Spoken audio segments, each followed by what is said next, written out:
you. Well, it's great to be here, and it's a gorgeous lab. Josh and Jenny are the real brains behind my desire to put this course online. I've been teaching it for decades. Basically, I apply core principles of neuroscience to show the power of media images and how to attract audiences by working with the architecture of the visual system. And I use the metaphor of the visual brain. It's very successful when it's face-to-face, but in 2014 we didn't know what to do. And so the first thing that I wanted to do, I knew I wanted, was to preserve the interactive quality so that students find the photos that they think illustrate a core principle of the visual brain, like depth cues. Okay, so this week we've been talking about linear perspective, aerial perspective, relative size, and then they go out and they find the photos. And then they're realizing this really is working. I don't have to take her word for it. This is what my brain is attracted to. So that's the plan. What we wanted to do was to try to preserve that participation core element onto an online class, which to me is kind of weird, not being in front of the classroom. And so I turned PowerPoint lectures with, Josh, it's Camtasia? Yes. Okay, with the Camtasia software, and so that was the easy part. But the overall structure was how do we keep the participation, because that was where the students were going to learn. So I think what Jenny is one of my favorite graduate students. TA is very talented, and so we talked with Josh, and it was very collaborative on how do you do this. So I think what Jenny, I'm going to turn it over to you so you can show them Moodle. Okay. Hi everyone, I'm Jenny. I'm going to hit escape here. Okay. There you go. All right, so I'll slide up to the top. This was a 5-week summer course. At the top, Shiela kind of course overview, and then we really ran through week by week with big themes. Very big themes. And so you can see them kind of laid out like this, right? And if you go under each one, this little arrow, then it drops down that week's material. So we did it day by day, really. This was the first week, so we're missing Monday. I'll go to week 3. Really starts Gets the to look. the meat of it. Yeah. Week 3 and 4 really got into the content. So we had the visual element, and I can explain a little more detail what these slides are, but basically you have the course structure. Here's Monday's activities, right? And then we go to Tuesdays. And basically, we kind of opened it up so that students saw 1 week ahead of time and didn't work too far ahead. And the reason for that was because an important part was the collaboration and looking at the images together that were based on the principles, the theories that Sheila was going over in the material. Yeah. Right. Interaction, we felt, is how you learn. That's how I've been teaching it face to face, but to translate it online was, to me, a big dilemma. So I was very smart. I asked people who knew more than I did, and since I didn't know anything, I just jumped into an online course. Josh and Jenny and a lot of Do It people I talked about, a few colleagues who were teaching online. The principle that I brought away, that you can disagree with it, but that was that you have students do a little something every day, so kind of a Monday through Friday, because it is 5 weeks, it is intensive, and then they'd have the weekend to write their 4-page paper that was due on Monday. So do you get a sense of what the course looks like in Moodle? It's very linear, right? Yeah, it's scrolling. It's like an Egyptian papyrus. You just keep scrolling down and down. Okay. Well, one thing to remember, though, is we have the instructor view here, so we're able to see the whole thing, but for the students, it's parsed out. Right. Yeah, so they'll get the first week and then the next week. You Yeah. can view it as a student. Yeah. So one thing we did want to show you, basically the structure is really videos, then their own reading materials, right? Links to things if it showed good examples, graduate readings if there are any students, and then really every other day was the discussion area, which we called blogs. And we set them up in teams because there were about 35 students, and then 7 teams of 5, and that way they learn to I don't know, be cohesive in a online setting. And it was really Horton's absorb, do, connect. So there was the lecture material, the readings, the activity, and then reflection. Right. Yeah, and then we give them kind of a prompt for every week, but it stayed pretty much the same. And then here, since we're a visual-based course, they would post an image and give us a little description, and then here other students can talk about posted images and kind of create this classroom discussion idea in a forum setting. And so you're gonna have to remind me, was the first version of the course all in D2L, or was it also half Moodle? It was also, Moodle was the discussion and the presentation, and Okay. then the grading was in D2L. The only reason I'm bringing that up is because we had some back and forth in terms of the look and feel that Sheila and Jenny were going for between discussion tools. And as we refreshed each other right before this, D2L was too compartmentalized, where basically you had to click in, to click in, to click in, to get to a place where you could see conversations, but then they were still segregated from each other. Whereas this, it needed to be a nice visual, since it's a visual course, a visual display, a flow of the information and the conversation that's happening. So that's why we ended up going with Moodle for just the discussion component. Yes, yes, definitely. Can I ask a question? Sure. Yes. How did the students experience the switching back and forth between D2L and Moodle? Well, I mean, at least the split was pretty binary. Grades are in D2L, okay, so if you want to find out your grade, you go there, but the course was Moodle-based. I love So it. there may have been grumbling, but we really just needed to, because Moodle we didn't think was as good in the grading portion. I was just gonna say, it's like a mullet. It was D2L was business up front, and Moodle was party in the back. No. So yeah, they knew the administrative, so to speak, stuff was happening in D2L, but then Yeah. the activities for the course were happening in Moodle. So Yeah. I'm and glad that's on video. If there was any time that they had to go to D2L for something, we were really clear on that's where you look. Most things are going to be on Moodle. So I Right. didn't think it was a problem for them. Right, but just grades, you know, how am I doing in D2L?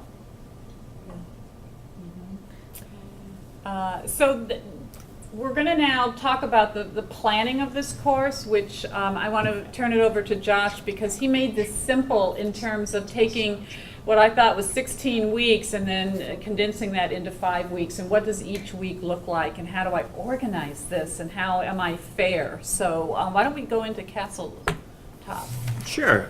So basically what happened was the first time we sat down together, Sheila and Jenny really had a strong structure for their course, but they came back and said, I'm just exhausted. It's just I'm constantly in the discussion because they were, I mean, you were doing something every single day, and you found yourself on, I can't remember which day of the week it was originally. I was responding but- to every post. I mean, it was ridiculous. And like your Fridays or something were horrible, where you were Yeah. just sitting there for hours responding to posts, Right, right? right. So part of it is just setting expectations in terms of how often you as an instructor are going to be responding so that they don't think you're going to be responding to every single thing. But then another part of it is going into planning the workload balance.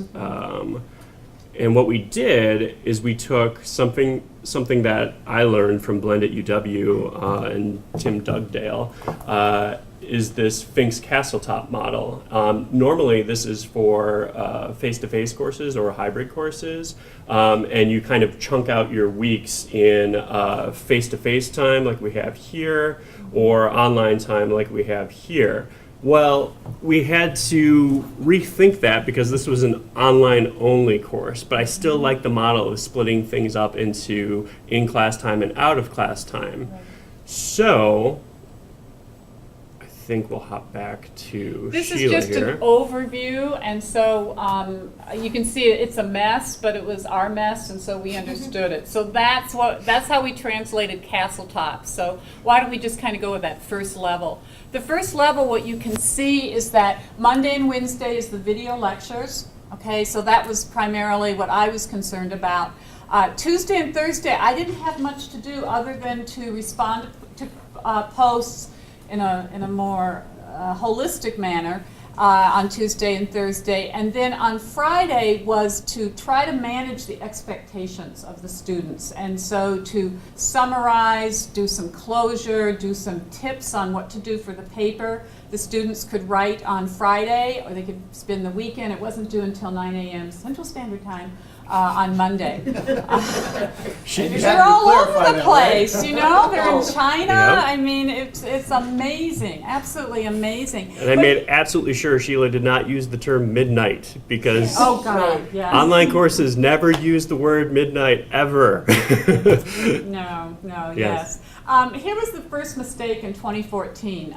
We gave students, it was like, well, you've got 24 hours to do a post. What's the big deal? Well, time constraints, internships, students have a life, you know, it's not just this course.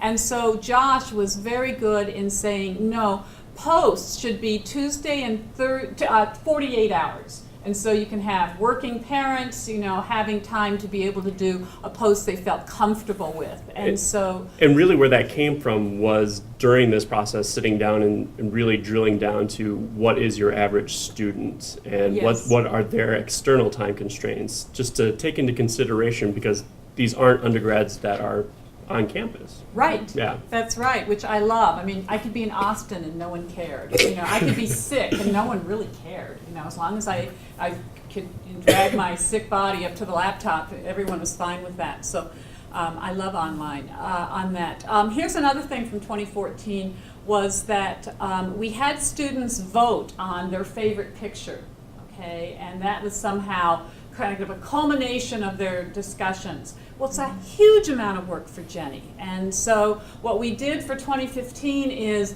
they collaboratively chose an image, posted it by Friday, and I'm going to turn it over to you, Jenny, on what you did with it.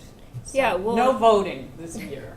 Instead of me counting votes, they would pick their picture and then I would have to figure out who's the winner. That took an extraordinary amount of time. They just decide for themselves within their teams, hey, this is our week's winner, and it makes them kind of feel rewarded that they work together. Mm-hmm. I just take every winning photo, put it together in an album, probably took 5 minutes. You use Google Slides, which Josh and I discovered was the best platform after running through lots of options. And essentially what you see, Wait, we'll pull it up. technical stuff here. So hold on. But one that second. revolving photo slide that you saw, that's kind of the end result. And those are their winning images. And we showed the previous week's winners. That way when they come back to class on Monday, they kind of saw, this is what happened from last week. And I think it's a visual review. I mean, and it's also cheerful. Instead of going online and all this work you have to do, you see, decisive moment. Oh, okay. You know, And really, movement. how we got to that was in earlier versions of our mess, as Sheila called it, our version of the Fink smile, we whiteboarded out what they were currently doing in the course, and we identified these bottleneck spots for like intense Yes. workload. And we said, well, right here, why are you guys doing all that work? We could enhance group collaboration among the students and have them figure out what the best images are, and then have Jenny come in and just bring in the best images. And it was really because we had it mapped out and we saw where the issues were. That's right. So do you want to show the last of the castle top? And then poor Jenny was the third tier at the bottom, the behind the scene, make it happen magic. So we had our students and we realized, okay, that's fair. There's a workload, so the next level that's going to be hidden, and we're now going to reveal it. That's what Jenny had to do. So we have this uploading, applying the images, and so for this year, it never occurred to me that students would like skip the lectures. You know, I worked so hard. So no, they skip the lectures. Some of them do. And so quizzes, that was something I had to go ahead of time. They were low stakes in terms of not hard if you had seen the lecture. Not a whole lot, but that's then what Jenny was doing on the quiz. And then the online forums, that we realized was no longer a huge time sink. And then you get that idea of that rhythm. So I think Castletop really made this easier when we met again for the first time. Because I never wanted to go through 2014 again. So were the quizzes in D2L or in Moodle? D2L. D2L, because they were graded, Got it. you know, That's just where a the business linear was being thing. done. Yeah, right. Usually what they really care about. And we did make sure there were point values associated with those quizzes. They were extremely low stakes, but you still have to have points there because otherwise they're not going to take them if it's Right. just voluntary. And really just to highlight again, basically what we did with Fink was this is Sheila and this is Jenny and these are the students. So basically Sheila and Jenny were the in-class time and the students were the out-of-class time, kind of, sort Yeah, of. That's yeah. how we kind of took Fink's and broke it and put it back together. It's a good map. Yeah. Jenny, did you want to add anything more? No, I mean, my best tips, I think, if you go through with this kind of model, organizing was probably the best thing we did. Yes. Being organized before you go onto Moodle. Don't just try to plan your course on Moodle as you go along. I think you'll run into a lot more problems. And being flexible with what's there. There's a lot of times when we just played around with stuff to see what would work best for what we wanted. And Yeah, just as we were talking earlier, Jenny and I recalled that, we didn't get to Google Slides right away. At first we were like, imageslideshow.com, and we're like, oh, I think I'm installing viruses on my computer right now. Maybe we need to go. So, and then I was like, well, wait a second. We have UW-Madison Google Apps. Let's look and see what Google Slides can do. And lo and behold, it could do this. And you can see how these beautiful images that the students Yeah. selected are just presented in this nice fashion. Yeah. Right. And so, so what I hope to empower my students with is they will know what attracts their visual system, their visual brain. But more importantly, since we're a communication department, they can lead a creative team, marketing team, newsroom team, and they can say, this works because. It's not just trust me, I'm your boss. It's like, this works because, or this doesn't work because. And so people can talk concepts. yeah. If you run into tech issues, the biggest thing Sheila and I learned, try to figure it out, but don't waste too much time. Go to somebody like Josh immediately, and they can help work through so many of these relatively small problems. Yeah. But I think working kind of as a team made this Smart. so great. Yes, Yeah, I think it it's worked. very good to be humble and know what you don't know. I didn't know anything, so I was very Josh, help. fortunate. What's going on? Yeah.